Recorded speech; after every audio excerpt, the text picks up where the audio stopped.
Hey guys, and welcome. Today is week 2 of Destiny Season of the Hauntings storyline, and in this video I'm going to be explaining everything that you need to know around week 2.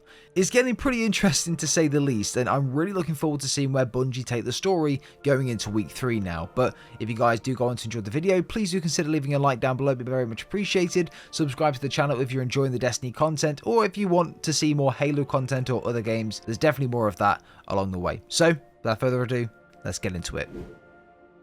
So if you guys haven't watched the previous episode where we discuss week 1 storyline, be sure to go down below and check it out in the description down below or on a link on screen right now to get yourself up to date so we don't spoil anything for you in this episode. But the story starts off where we landed last week. So Crow had just attempted the ritual for the very first time and had failed due to the cunning nature of the nightmare Aldrin Sov. Crow was really weak after attempting this ritual and extremely doubtful about himself and where his destiny lies. On the back of last week's story, there was essentially a task given to Eris to try and counsel Crow, and it was a monstrous task to say the least. Eris had to try and get Crow ready for a second attempt at the ritual, else it could all be in complete jeopardy. If Crow wasn't up to the task, then we would be in serious trouble. Now there is a little bit of lore within Destiny 2 which goes into the detail around Eris actually counselled Crow from last week's story going into this week's. I do want to go into that into this video as well and give you guys a bit of detail and some lore around that in case you guys are interested in that. So if you're not, there'll be a timestamp on screen right now. Go and click onto it, skip past this part, but for those that want to listen to it, here you guys go. Now these parts are in sections, and I'm going to read Temperament, which is section 2 of the lore of Voices of the Haunted. This goes into a bit of detail. It's not the entirety of the lore, but I presume we'll get more and more lore as we go throughout the weeks of the story. So let's get straight into it. You made your return quickly. Eris crouches, hunched over a bundle of splint and pine, arranged atop a thick log of resin rubbed moss. She strikes a well-worn flint with a knife, and the flame ignites. You're not hard to spot at night, Eris. Crow reverts his gaze from Eris's sideways glare and up into the haunting glow of the dark shard of the Traveller. Shivers convulge down his vertebrae, and his eyes drop to the freshly popping wood. Eris breaks the silence between the two. Why did you volunteer for the Severance operation, for most operations? And Crow responds to that, to make a difference where others can't, the same as you. She shakes her head. No, Eris mumbles. Crow watches her deftly coax the fire, considering the answer that he'd just given to her. He looks up to the distant tree line and changed the subject. There are still a good number of hive here, but no nightmares, Eris remarks. Is that why you brought me here? This isn't a place that I want to revisit. Crow steps back from the growing flames. When Eris doesn't respond, he asks his real question. Why did I fail the ritual? Eris responds, you didn't fail, Crow. Our strategy was flawed. Eris stands, stowing flint and blade, then steps in front of him to meet his gaze. We will attempt the Severance again soon. Yeah, Crow replies in a clipped tone. Eris tilts her head and you can see the green orbs narrow beneath her blindfold. She points to the ragged, mountainous shard twisting in the Twilight Royal. Even that toxic piece, separate from the Traveller's purity, can be wielded for good. The fire roars in the background. He kneels to break her stare and warms his hands. I know what it can do. I used it.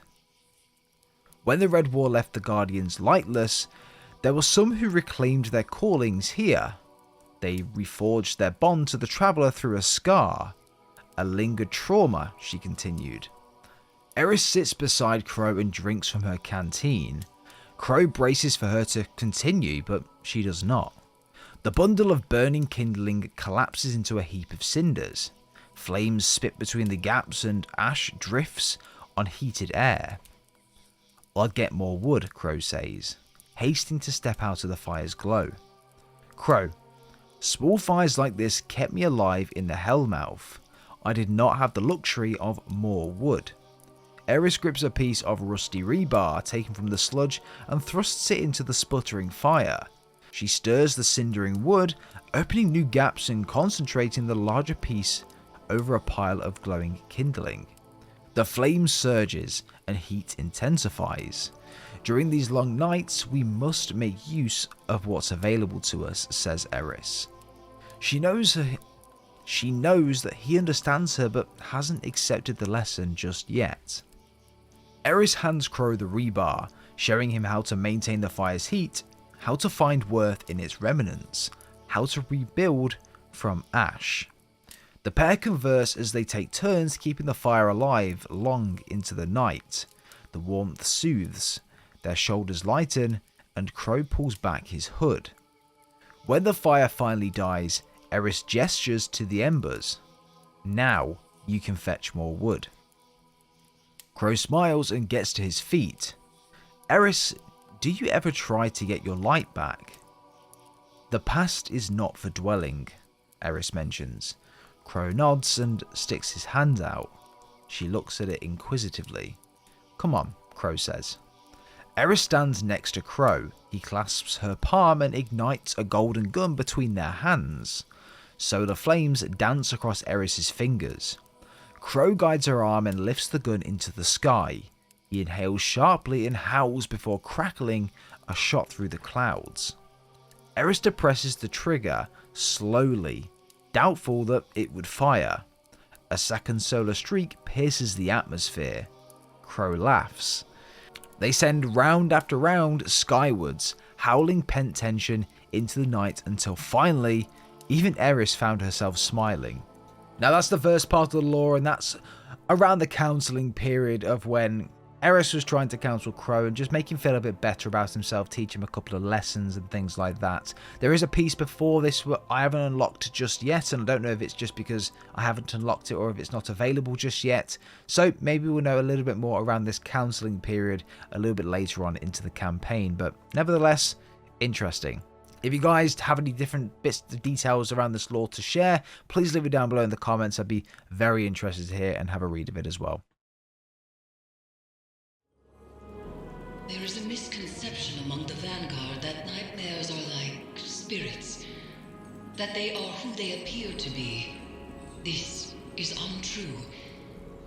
They are forged from the darkness and born of your own subconscious fears, desires, and regrets.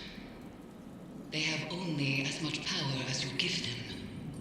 We project our shame on these nightmares and make them real, but they are not inherently evil, no more than the darkness itself is. The nightmares are a weapon, and a weapon can be turned on its creator. I believe I have found a way to do just that. We approached the last ritual of severance the wrong way, attempting to banish the nightmare of Aldrin Sov. But I should have known. Denial is not the way. Return to the Leviathan, Guardian. Harvest the nightmare essence we need to perform the ritual again. And perhaps this time acceptance will succeed where rejection has failed. Now moving on to week 2's story, we begin by harvesting more Vestige of Dread, which is done by completing the public event on the Leviathan and harvesting the nightmares. Once complete and the chest is opened towards the end, you gained the relevant materials to be able to activate the ritual for the second time along with Crow. However, once you'd gained the relevant materials, Empress Keitel comes onto the screen in a bit of dialogue and mentions something extremely interesting, which would actually go on to be a very, very main part of this season's story. Has the Vanguard considered weaponizing the Pyramid's technology? Turning the Pyramid against the Witness? Is that even possible? Nothing is without possibility. We must all exercise caution when dealing with paracausal forces, but I admit, the idea has merit. That doesn't sound like a no. I was expecting to be scolded. Then you have much to learn about me. In a sense, Keitel pretty much suggests to use the Pyramid against the Witness and the Darkness. Crow is cautious at first, but Eris thinks that she can do it, and to do this, the ritual will be a massive part. The plan was essentially to do this when we did the ritual this time around, and see if we can turn Nightmare Aldrin Sov away from his nightmare self, and into something more advantageous to the Vanguard to help them counter against Callus, the Witness, and the Darkness. We then travel to the Leviathan and meet Crow. However, it was found that the ship was slowly changing, and it wasn't exactly as it was the first time around. Your mission remains, but a malicious tinge creeps these halls. A tinge? And the amplifiers are down, so failing my severance, I made things worse. Are you surprised? The ship was changing before we arrived, Crow. After which, things did not improve. Then let's get to fixing it. The amplifiers appear to be fighting an unknown interference, but they are working. These vines wriggle into everything, changing it. Reminds me of adventuring in the Black Garden. Our turning points always seem to come by force. Maybe yours. Yes. You've had an overabundance of choice in your life. Certainly not a lost child ricocheting between authority figures. How's your stewardship of him been, Guardian? This is between you and me. Steady. Listen to your handler. Wouldn't want to jeopardize the mission. Again, on the way to meet Crow at the very top of the ship, we place down multiple beacons on the way, and then we begin the ritual. Guardian. Went smoother this time. He's picking up on some of my old tricks. Starting to aim like me. Using your tricks against you sounds good to me. A lot of attitude for somebody who broke down crying last time we were here. Will your aim stay steady when the Scorn call you father? If they attack me, if I have to. If? And that's the door. Keep up, Aldrin. However, it was mentioned there was a bit of interference this time though from an unknown figure or source. Whatever that might be, I don't know. Could it have been Callus? Could it have even been the Witness? Let me know your thoughts down below. I'm ready to finish this.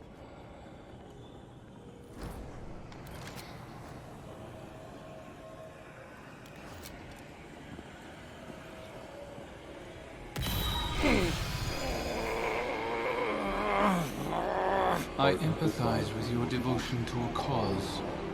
But aren't you tired of this little dance? I hadn't found my footing before. This time, I'm ready for you.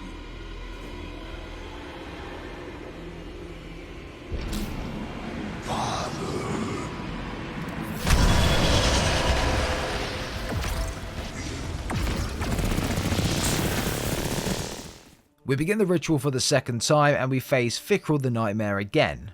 Once we defeat Fickrell at the end of the ritual, we meet back up with Crow and Nightmare Aldrin Sov for a nice surprise.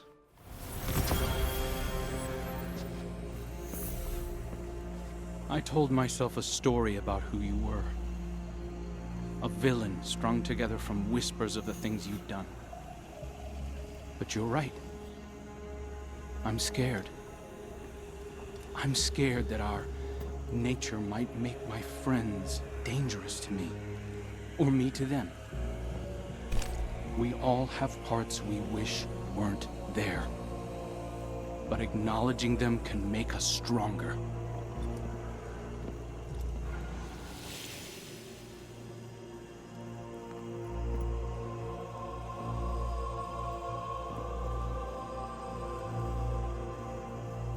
I'll always be balancing on the edge of something terrible. But now I have someone to pull me back. Who?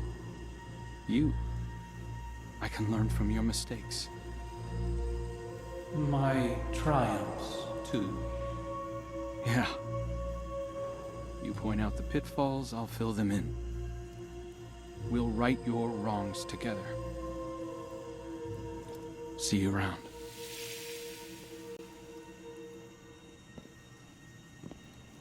Guardian. Eris. I did it. See, you are stronger than your doubts presumed. The Leviathan's connection to the pyramid frays. Our gamble is working, Guardians.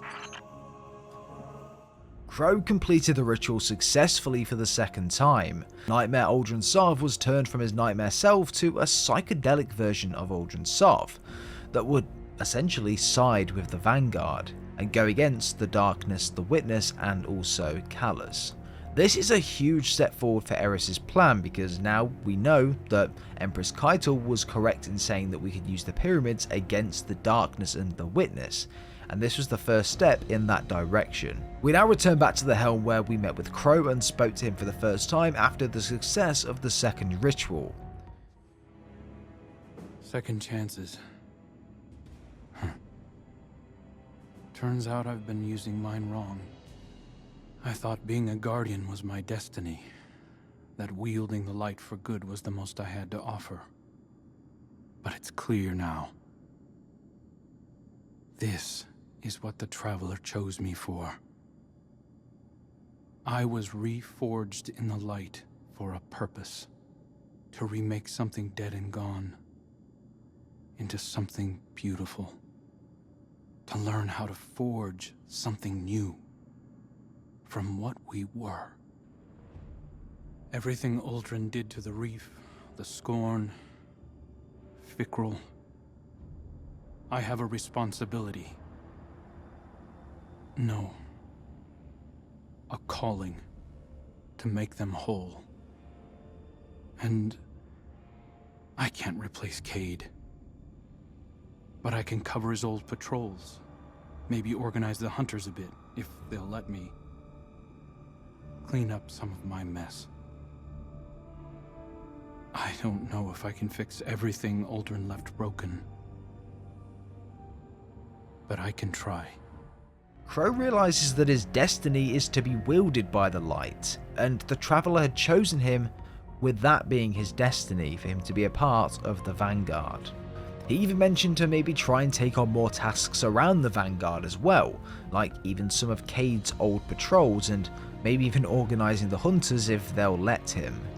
He wants to be a bigger part of the Vanguard, and it's really awesome to see, and I do hope that they allow him in with open arms and give him the freedom that he deserves, because he does seem like a good character in this story. After we speak with Crow and have a conversation around how he's feeling, we then go into the helm as well and converse with Eris on what's next. I have long said that the darkness can be used as a power for good, even when others doubted.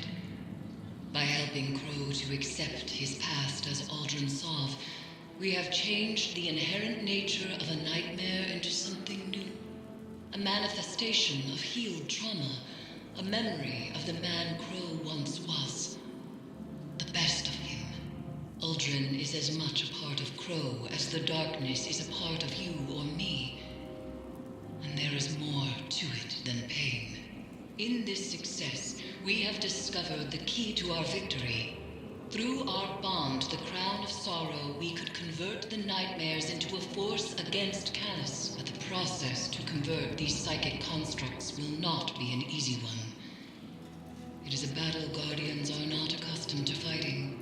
I know that shortcoming all too well. Resume your work aboard the Leviathan, Guardian, and I will prepare for the next severance ritual. Eris essentially mentioned in high level that we changed the manifestation of the nightmares into something much, much more. With the success of the second ritual, we've converted the nightmare Aldrin Sov into a psychedelic construct which can fight against Callus and the darkness. Now, this is essentially what Eris is planning to do to the rest of the nightmares above the Leviathan. So, we'll have to see what happens in week 3. Now, before we end off, we did have a final audio message from Keitel as well. This was some more lore around Callus and the Leviathan, how he came to dock on the moon and become infested with these nightmares. And Per our arrangement, I am delivering a status report on the Imperial survey of the Leviathan. Our scouts confirm your reports of psychic anomalies emanating from the red phantoms seen throughout the ship. Scion Opti theorize that these phantoms are manifestations forged from a psychic background radiation permeating the Leviathan. Darkness.